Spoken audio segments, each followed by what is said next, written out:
प्रश्न, जब जब सभा आदि व्यवहारों में जावें तब तब कैसे कैसे वर्तें? तो सभा में कैसे व्यवहार करना चाहिए, बहुत बढ़िया प्रश्न है।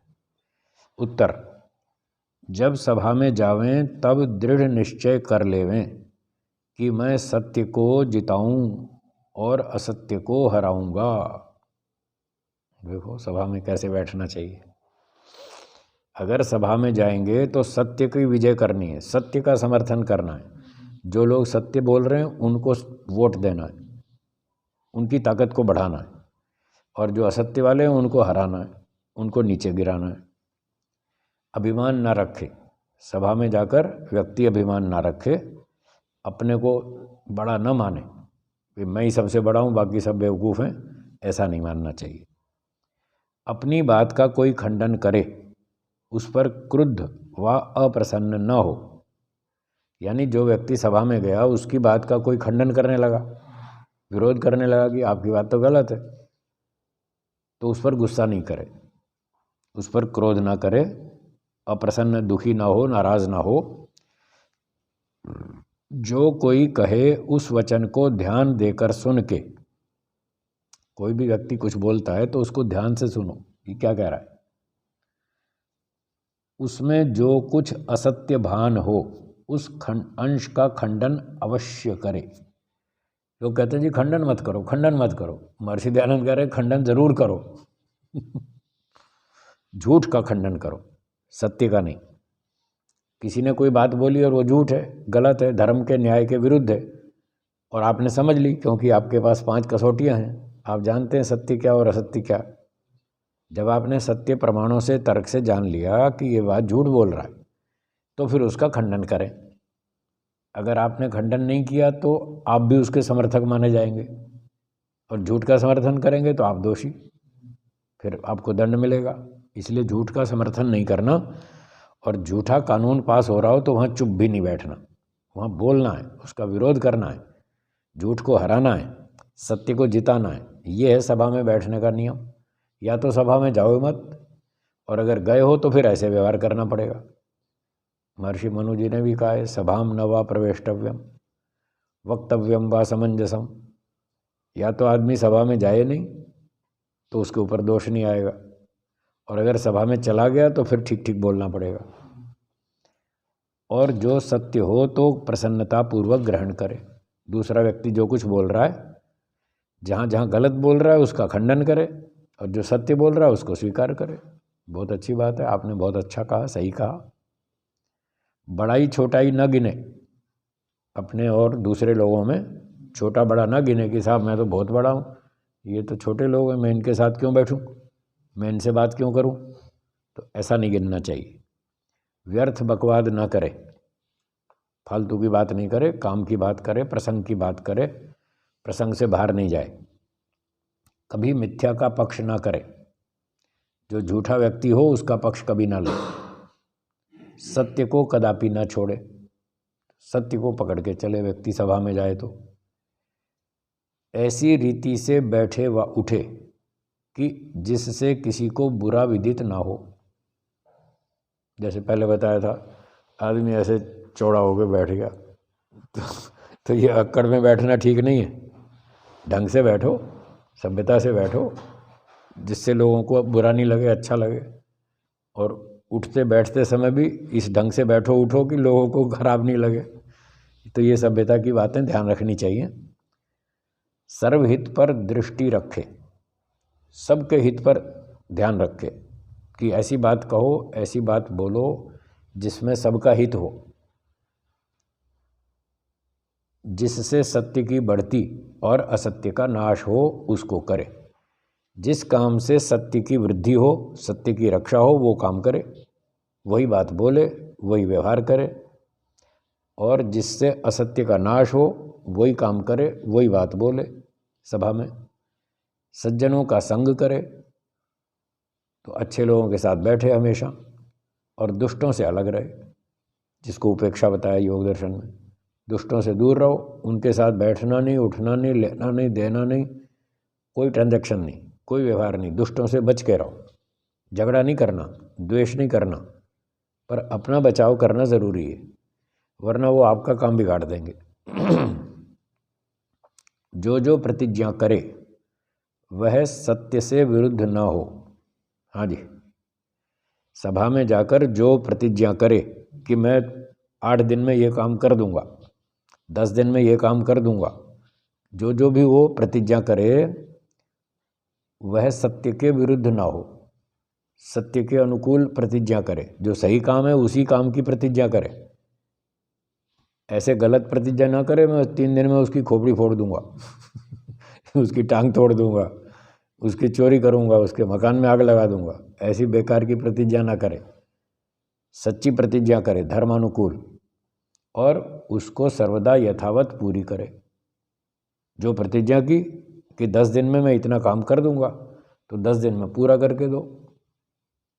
वचन देते समय सावधान रहो, झूठा वचन मत दो। बिना सोचे समझे बात मत कहो। सोच समझकर अपनी ताकत को, क्षमता को देखकर फिर वचन दो कि हाँ जी मैं ये काम इतने दिन में कर दूंगा। तो पहले कैपेसिटी चेक करो अपनी, फिर वचन दो, और दे दिया तो फिर पालन करो, फिर उसको भंग नहीं करना, उसको यथावत पूरी करे प्रतिज्ञा को। इत्यादि कर्म सब सभा आदि व्यवहारों में करे। तो सभा में भी और व्यवहार में भी, चलते फिरते उठते बैठते 2 व्यक्ति आपस में बात करते हैं, तब भी यही ध्यान रखना है कि जो हम वचन देंगे वो पूरा करना है। जितने समय में वचन दिया उतने समय में वो काम पूरा होना चाहिए। तो आप सत्यवादी हैं, ईमानदार हैं, धार्मिक हैं, सज्जन हैं, तो लोग आपको फिर उसी दृष्टि से देखेंगे, आपकी छाप उनके मन में बन जाएगी। तो अगर आपने जो वचन दिया पूरा निभाया, ठीक ठीक निभाया, बढ़िया काम करके दिया, तो इससे क्या होगा कि उनकी नज़र में आपके नंबर बढ़ जाएंगे। हर व्यक्ति दूसरे की परीक्षा करता है, और ईश्वर तो करता ही करता है, वो तो न्यायकारी है, सबको 24 घंटे देखता है, हमेशा देखता है। ये जो हम जीवन जी रहे हैं ये हमारी परीक्षा चल रही है। और जैसे विद्यार्थी 3 घंटे की परीक्षा में, बोर्ड के एग्ज़ाम में कुछ उत्तर लिखता है, जितने अच्छे उत्तर लिखता है उतने नंबर ज़्यादा, और जितनी गड़बड़ करता है उतने नंबर कट जाते हैं, उतना उसका नुकसान होता है। तो ठीक ठीक उत्तर लिखने से नंबर बढ़ते हैं। इसी बात को लोग व्यवहारिक चालू भाषा में भी कह देते हैं, देखो अपने नंबर बढ़ा रहा है ये अपने नंबर बनाने के चक्कर में। हाँ, तो नंबर बनाने चाहिए पर ईमानदारी से, छल कपट से नहीं, धोखे से नहीं। 2 व्यक्तियों में आपस में लड़ाई झगड़ा करवा दिया, ऐसे नंबर नहीं बढ़ते, इससे तो कम होते हैं। पर कई बेईमान लोग ऐसा करते हैं, वो उसके कान भर देगा, फिर वो उसके भी कान भर देगा, दोनों की आपस में लड़ाई करवा देगा, और दोनों को ये दिखाएगा मैं तुम्हारा हितैषी हूँ, मैं तुम्हारा हित चाहता हूँ। वो दुष्ट आदमी है, ज़रा उससे बच के रहना। वो अपने नंबर बनाने के चक्कर में, ये तरीका गलत है। नंबर तब बनेंगे जब आप वेदानुकूल आचरण करेंगे, सत्य न्याय धर्म के अनुकूल आचरण करेंगे, ऋषियों के अनुकूल आचरण करेंगे, तब आपके नंबर बढ़ेंगे। तो ये नंबर बढ़ाने का तरीका है कि जो वचन दिया उसको पूरा करो, ठीक समय पर पूरा करो। जितना समय आपने बोला था उस समय सीमा के अंतर्गत वही काम करो, तो आपके नंबर बढ़ेंगे। तो अपने नंबर बढ़ाओ, ये परीक्षा है, जीवन एक परीक्षा है। जितना आप सत्य का पालन करेंगे उतने नंबर बढ़ेंगे, ईश्वर की दृष्टि में भी बढ़ेंगे और समाज की दृष्टि में भी बढ़ेंगे। ऐसे अपने नंबर बढ़ाने चाहिए। प्रश्न, जड़ बुद्धि और तीव्र बुद्धि किसे कहते हैं? उत्तर, जो आप तो समझ ही ना सके, बुद्धि नहीं है, बहुत थोड़ी बुद्धि है, वो समझ ही नहीं पा रहा, परंतु दूसरे के समझाने से भी ना समझे, वो जड़ बुद्धि। खुद तो समझता नहीं, दूसरे ने समझाया तो भी नहीं समझता, कहता नहीं साहब मेरे बस का नहीं, मुझे नहीं समझ में आई, आप क्या कह रहे हो, छोड़ो छोड़ो, मुझे कुछ समझ में नहीं आ रही। तो खुद तो समझता नहीं, समझाने पर भी नहीं समझता, वो जड़ बुद्धि। जड़ बुद्धि मतलब मूर्ख, कम बुद्धि वाला। यहाँ जड़ का मतलब पत्थर की तरह जड़ नहीं है, ये गौण कथन है, जड़ बुद्धि। और जो समझाने से झटपट समझे, एक बात सिखा दी उसने फटाफट सीख ली कि हाँ ये काम ऐसे करना है, ये काम ऐसे करना है। और थोड़े ही समझाने से बहुत समझ जाए, एक तरीका सिखा दिया, उसके हिसाब से बुद्धि से उसने 2-4 तरीके और निकाल लिए कि ये काम ऐसे बताया था तो ये काम भी ऐसे ही कर लेना चाहिए। अपनी बुद्धि से हुआ से 2-4 बातें और समझ ले, वह तीव्र बुद्धि कहाता है, वो है तीव्र बुद्धि वाला। यहाँ महाजड़ और विद्वान का दृष्टांत सुनो। लो, एक कथा आ रही है। महाजड़ मतलब महामूर्ख। हाँ, महाजड़ मैंने पत्थर जैसा नहीं, दीवार जैसा जड़ नहीं है, तो वो भी मनुष्य ही, चेतन है, पर वो जड़ का अर्थ है मूर्ख। तो महामूर्ख का और एक विद्वान का दृष्टांत सुनाते हैं। कहीं एक रामदास वैरागी का चेला भूपाल दास पाठ करता करता कुएं पर पानी भरने को गया। ठीक है, रामदास वैरागी का चेला कौन? भूपाल दास। वहाँ कुएं पर पानी भरने गया, वहाँ एक पंडित बैठा था। उसने अशुद्ध पाठ सुनकर कहा कि तू श्री गणेशाय नमः ऐसा धोखता है। धोखता माने रटता है, उसको धोखना कहते हैं। बार बार रट रहा था ना वो पाठ को, कि तू ऐसा श्री गणेशाय नमः बोलता है सो शुद्ध नहीं है, किंतु श्री गणेशाय नमः ऐसा शुद्ध पाठ कर। उसको बताया। तब वह बोला कि मेरे महंत जी बड़े पंडित हैं, उन्होंने जैसा मुझे बताया है वैसा ही धोखूंगा। तुम मेरे भी काम में टांग क्यों उड़ाते हो? मेरे गुरुजी बड़े मानते हैं, वो बड़े पंडित हैं, और जैसा बताया वैसा ही रटूंगा। फिर उसकी बात नहीं मानी, जैसा धोखूंगा। उसने पानी भरकर अपने गुरु के पास जाके कहा कि महाराज जी, एक बम्मन मेरे पाठ को अशुद्ध बतलाता है। तब खाकी जी ने चेलों से कहा, उस बम्मन को यहाँ बुला लाओ। वह गुरु का फटकारा मेरे चेले को क्यों बहकाता है और शुद्ध का अशुद्ध क्यों बताता है? गुरु भी ऐसा ही है, वो भी शुद्ध नहीं बोल सकता, शुद्ध बोलता है। चेला गया, पंडित जी को बुला लाया। पंडित से महंत बोले कि तू इसके कितने प्रकार के पाठ जानता है? पंडित ने कहा कि 1 प्रकार का। महंत जी ने कहा कि तू कुछ भी नहीं जानता है। देख, मैं 3 प्रकार का पाठ जानता हूँ, तू कुछ भी नहीं जानता है। पहला पाठ, श्री गणेशाज नमः, ये पहला पाठ, श्री गणेशाज नमः। दूसरा, श्री गणेशाप नमः। और तीसरा, श्री गणेशाय नमः।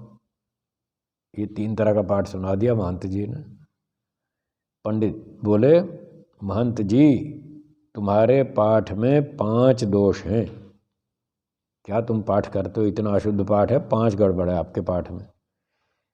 प्रथम, श का स, ये उच्चारण किया आपने, ये गलत है। श बोलना चाहिए, आप स बोल रहे हैं। दूसरा, ण का न बोला आपने, ये दूसरा गलत है, दोष है। तीसरा, शा का सा बोला आपने, गणेशाय का सा गणेशाय बोला। चौथा, य का ज बोला और प बोलना। विसर्जनीय का न बोलना, विसर्ग बोला ही नहीं आपने। ये 5 अशुद्धियां हैं। महंत जी बोले, चल बे, गुरु के बड़े घर में सब शुद्ध है। उसको पंडित को भी फटकार दिया, चल, गुरु के बड़े घर में सब ठीक है। पंडित चुप कर चले आए। वो समझ गए चुपचाप ये तो मूर्ख है, इनसे क्या बहस करनी, तो वो चुपचाप चले आए वहाँ से। क्योंकि सर्वस्य औषधम अस्ति शास्त्र कथितम, मूर्खस्य नास्ति औषधम। शास्त्र में सबका औषध कहा है, परंतु 60 मनुष्यों का औषध नहीं कहा। तो 60 माने मूर्ख। मूर्ख की कोई इलाज नहीं, कोई दवाई नहीं, उसको छोड़ देना ही ठीक। इसलिए पंडित महंत को छोड़ के चले आए। ऐसे हठी मनुष्यों से अलग रहे, क्योंकि वो सुधरना नहीं चाहते। जो वे सुधरा चाहे तो विद्वान उपदेश करके उनको अवश्य सुधारे। इसलिए हम कहते हैं जो सीखना चाहता है उसको सिखाओ, जो सीखना ही नहीं चाहता उसको क्या सिखाना, उल्टा अपना टाइम बर्बाद करेंगे। तो ऐसे मूर्खों से दूर रहना चाहिए। प्रश्न, जो माता पिता आचार्य और अतिथि अधर्म करें और कराने का उपदेश करें तो मानना चाहिए व नहीं?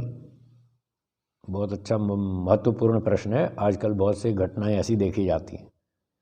माता पिता और आचार्य यदि गलत काम करते हों और बच्चे से भी कहें तुम भी ऐसा ही करो गलत, तो क्या उनकी बात माननी चाहिए या नहीं माननी चाहिए? उत्तर, कदापि नहीं।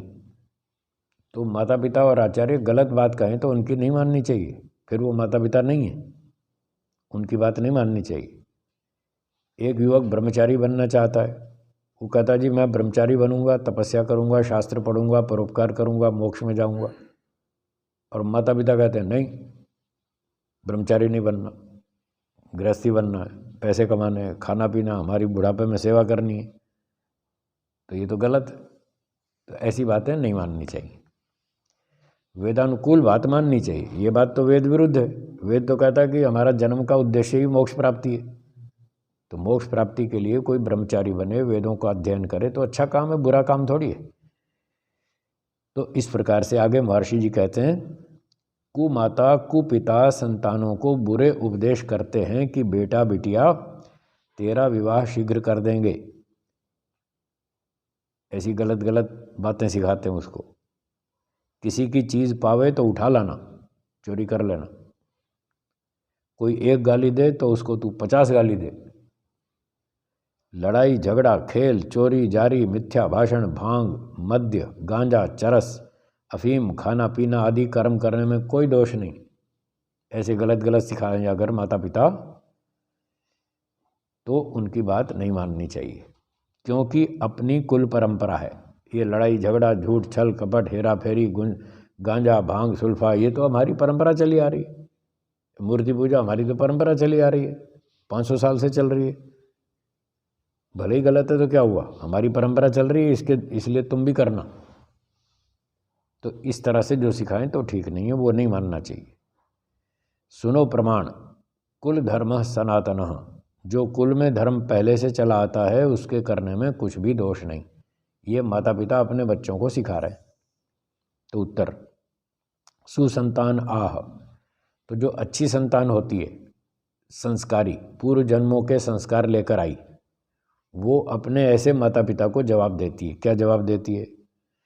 जो तुमने शीघ्र विवाह करना, ये कहा था कि तुम्हारी जल्दी शादी कर देंगे, और किसी की चीज़ उठा लाना, चोरी कर लाना इत्यादि आपने कर्म कहे, वे तो दुष्ट मनुष्यों के काम हैं, श्रेष्ठों के नहीं। तो चोरी करना, छल कपट करना, धोखा देना, भांग पीना, ये सब बुरे लोगों के काम हैं, अच्छों के काम नहीं है।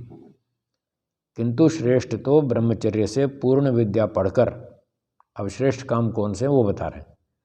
ब्रह्मचर्य का पालन करो, पूर्ण विद्या पढ़ो, और फिर उसके बाद स्वयंवर अर्थात पूर्ण युवावस्था में दोनों की प्रसन्नता पूर्वक विवाह करना। छोटी उम्र में शादी नहीं करना, पढ़ाई लिखाई करके जब पूरी युवावस्था आ जाए तब लड़का लड़की दोनों की प्रसन्नता से विवाह करना, ये श्रेष्ठ काम है। ऐसा करूँगा, ऐसा करना चाहिए। और चोरी की बात बताई आपने, चोरी नहीं करनी चाहिए। किसी की करोड़ों की चीज़ जंगल में पड़ी देख कर भी, ये ध्यान से सुनिए वाक्य, फिर बोलता हूँ। लोग कहते हैं ना, किसी का 200 रुपया पड़ा था सड़क में, किसी का पर्स पड़ा था तो हमने उठा लिया। क्यों उठा लिया तुमने? गलत किया। फिर लोग कहते हैं कोई दूसरा ले जाएगा। अरे दूसरा ले जाएगा तो तुमने ठेका लिया है क्या उसका? तुम्हारी चीज़ नहीं, तुम्हारी संपत्ति नहीं, तुमने क्यों उठाई? देखिए महर्षि क्या कह रहे हैं, किसी की करोड़ों की चीज़ जंगल में पड़ी देखकर भी ग्रहण करने को मन में इच्छा भी न करना, उठाने की मन में भी इच्छा नहीं करना, और लोग तो उठा ही लेते हैं, गलत है वो। और ये कहते हैं कोई दूसरा ले जाएगा। अरे ले जाएगा तो वो पाप का दंड भोगेगा, उसने चोरी की वो दंड भोगेगा, तुम क्यों अपने सर पे मुसीबत मोल ले रहे हो? तो आपको नहीं उठानी है। किसी की कितनी भी कीमती चीज़ हो, जिसकी है वो आपने आके ले जाएगा, या कोई दूसरा ले जाएगा तो वो अपराधी होगा, उसको दंड मिलेगा। आप तो दंड से बचो, कम से कम अपना बचाव करो, ये बहुत बड़ी बात है। तो मन में भी इच्छा ना करना आदि कर्म किया करते हैं, वो अच्छे लोग होते हैं, श्रेष्ठ व्यक्ति होते हैं, ये श्रेष्ठ कर्म है। चोरी नहीं करना, उस संपत्ति पर आपका अधिकार नहीं है। चाहे 200 रुपये हों, चाहे पर्स हो, चाहे कुछ भी हो, वो आपकी संपत्ति, आपने नहीं कमाई। लोग कहते हैं जी वो उठा के हम दान कर देंगे मंदिर में। क्यों कर देंगे भाई? तुम्हारा पर्स कहीं खो जाए रास्ते में, उसमें 10,000 रुपये हों और तुम आगे निकल गए, पीछे से एक आदमी आया, उसने देखा भाई इस पर्स में तो 10,000 है, चलो मंदिर में दान कर देते हैं, और उसने दान कर दिए। फिर आपको पता चला मेरा तो पर्स गिर गया। अब आप ढूंढते ढूंढते आए वहाँ पर, और वो व्यक्ति भी मिल गया जिसने वो पर्स दान किया था। तो आपने उससे पूछा भाई मेरा यहाँ पर्स गिरा था, उसमें 10,000 रुपये थे, आपने देखा है क्या? वो कहे हाँ हाँ पर्स तो मैंने देखा है। तो कहाँ है? तो मैंने तो मंदिर में दान कर दिया। तो आप कहेंगे क्यों दान कर दिया? तुम्हारे पैसे थे क्या? तुम्हें क्या अधिकार है दान देने का? मेरे पैसे हैं, मैं दूंगा दान, जितने देने हो तो मैं करूंगा ना निर्णय। तुम्हारे पैसे नहीं, तुम्हारा पर्स नहीं, तुम्हारी संपत्ति नहीं, तुम्हें दान देने का क्या अधिकार है? तब तुम ऐसे चिल्लाओगे। जब आप नहीं चाहते कि आपकी संपत्ति कोई दान कर दे बिना पूछे, तो आपको भी अधिकार नहीं है कि आप दूसरे का पर्स उठा के मंदिर में दान कर दें। इसलिए नहीं उठाना चाहिए। ये ऋषियों का सिद्धांत है, वेदों का सिद्धांत है। जो जो तुम्हारे उत्तम कर्म और उपदेश हैं, अब वो अच्छा संतान अपने माता पिता से कह रहा है, वो ये कह रहा है कि जो जो आपके उत्तम कर्म और उत्तम उपदेश हैं उनको तो हम धारण करते हैं, अच्छी बात तो हम सीख लेंगे आपसे, अन्य को नहीं, गलत बात नहीं सीखेंगे, वो हमको मत सिखाइए। परंतु तुम कैसे ही हो, अब ध्यान देना, माता पिता को वो बच्चे कह रहे हैं, खराब माता पिता को अच्छा बच्चा कह रहा है कि आप जैसे भी हों, हमको तन मन धन से तुम्हारी सेवा करना परम धर्म है, क्योंकि जैसी तुमने बाल्यावस्था में हमारी सेवा की है वैसी तुम्हारी सेवा हम क्यों ना करें। अब बचपन में जब हम बच्चे थे, छोटे थे, तो माता पिता ने सेवा की, सभी करते हैं। अब बच्चे जवान हो गए, माता पिता बूढ़े हो गए, उम्र से बड़े हो गए, अब वो कमज़ोर हो गए, तो माता पिता की सेवा करनी पड़ेगी बुढ़ापे में। तो सुसंतान ये कह रहा है कि भाई आप चाहे झूठ छल कपट कुछ भी करते हो, आपके वो गलत काम तो हम नहीं सीखेंगे, गलत आचरण तो हम नहीं अपनाएंगे, पर शारीरिक सेवा तो ज़रूर कर देंगे, वो हमारा फर्ज बनता है। क्योंकि जब हम कमज़ोर थे, बच्चे थे, तो आपने हमारी सेवा की, अब आप कमज़ोर हो गए तो हमारी ड्यूटी है, अब हमारा कर्तव्य बनता है, हम आपकी सेवा करेंगे बुढ़ापे में, खाना पीना दवाई चिकित्सा पूरी करेंगे, वो हम ज़रूर कर देंगे, गलत बात नहीं मानेंगे। अब आजकल के बच्चे तो बहुत स्वार्थी हो गए, वो 20 साल तक भारत में पढ़ते हैं और खा पी के जवान हो गए, और आगे वो कोई इंग्लैंड चला गया, कोई अफ्रीका चला गया, कोई अमेरिका, कोई ऑस्ट्रेलिया, विदेश में जाके पढ़ाई करते हैं, वहाँ पैसे कमाते हैं, खाते पीते हैं, वहीं मरते हैं, बूढ़े वो सारा जीवन वहीं जीते हैं, और उनके बूढ़े माता पिता बेचारे यहाँ दुखी होते रहते हैं। तो वो उनका फर्ज बनता है बुढ़ापे में सेवा करना। या तो विदेशी बच्चे भारत में आकर के रहें और अपने माता पिता की सेवा करें, 2-4 साल जाएं वहाँ पढ़ लें, कोई बात नहीं, 5-10 साल पैसे भी कमा लें, फिर अपने वापस भारत में आओ, फिर माता पिता की सेवा करो, वो तुम्हारी जिम्मेदारी है। और नहीं तो स्वार्थी कहलाएंगे, और वो देशभक्त भी नहीं कहलाएंगे। 20 साल तो भारत की रोटी खाई, भारत की बिजली का इस्तेमाल किया, भारत के लोगों का अनाज खाया, उनकी किसानों की मेहनत का फल भोगा। अब जब कर्जा उतारने का नंबर आया तो भाग लिए विदेश में। तो वो लोग देशभक्त नहीं है जो विदेशों में रहते हैं। माता पिता को भी ये सोचना चाहिए कि हम अपने बच्चों को विदेश ना भेजें, भारत में रखें, अपने साथ रखें। या तो वो वानप्रस्थी सन्यासी बने तो ठीक है, माता पिता जब वो वानप्रस्थी सन्यासी नहीं बनते, घर में ही रहते हैं, तो फिर कम से कम वो बच्चों की जो सेवा की तो उसका लाभ भी तो फिर उनको मिलना चाहिए ना। और बच्चों की ये जिम्मेदारी बनती है वो अपने बड़े बुजुर्गों की सेवा करें। इसलिए बच्चों को विदेश नहीं भेजना चाहिए, भेजें तो 2-4 साल 5 साल के लिए भेजो, पढ़ लिख करके वो भारत वापस आएंगे। यहाँ से बॉन्ड भरवा के भेजो बच्चों को, उनसे साइन करवाओ, लिखवाओ कि हाँ 5 साल के लिए जा रहा हूँ, फिर भारत में आऊँगा, यहीं रहूँगा, बुढ़ापे में आपकी सेवा करूँगा, इतना सिग्नेचर करके फिर जाए वो विदेश। 5 साल 10 साल जो भी, वापस आना चाहिए। पर ऐसा होता नहीं, एक बार 5 साल जो विदेश में टिक गया वो वापस थोड़ी आता है फिर। इसलिए मैं मना कर रहा हूँ कि विदेश में बच्चों को मत भेजो। हाँ, घूमना फिरना हो तो 10-15 दिन कोई घूम आए, उसके लिए मना नहीं है। लगातार वहाँ रहना ठीक नहीं है। और आजकल तो खतरनाक स्थिति है, यूक्रेन और रूस का युद्ध चल रहा है। अब पता चल रहा है वहाँ विदेश में जाकर गुलामी भोग रहे हैं। अब जान पर मुसीबत आई है, भाग रहे हैं सब भारत में, कैसे बचकर आएँ, अपनी जान बचाएं। तो अपना देश होता है। यहाँ हम स्वतंत्र हैं, स्वाधीन हैं, हमारा अपना देश है, हमारी अपनी ज़मीन है, हम अपने ढंग से रह सकते हैं। विदेश में तो गुलाम हैं हम, दूसरे के देश में रह रहे हैं, वो जो वहाँ का कानून होगा वो मानना पड़ेगा। और युद्ध हो गया तो खतरनाक स्थिति है, वहाँ पर जान बचाना भी कठिन है। तो जब अपने देश में हम स्वतंत्रता से रह रहे हैं, फिर दूसरे के देश में जाके गुलामी क्यों कर रहे हो? ये कोई समझदारी नहीं है। अपने देश में रहो। अपने देश की मिट्टी का बहुत कर्जा है हमारे ऊपर, वो चुकाना है।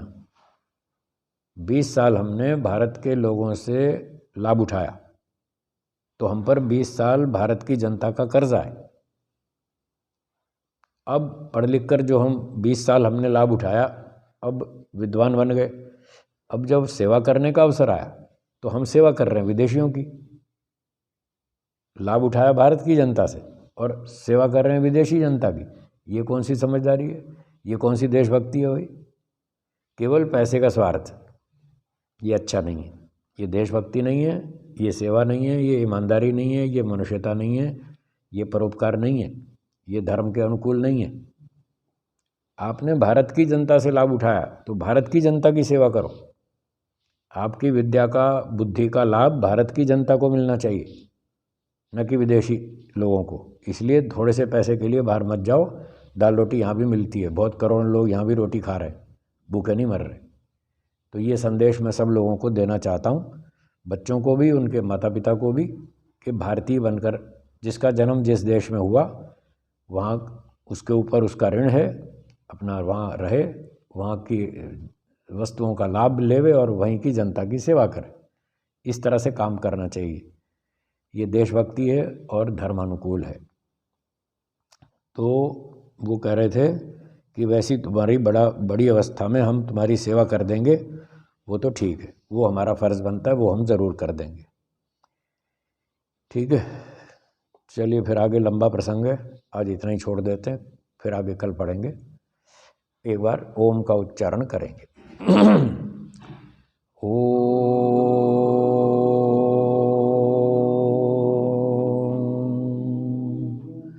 सर्वेभ्यो नमः। सबको सादर नमस्ते जी। धन्यवाद।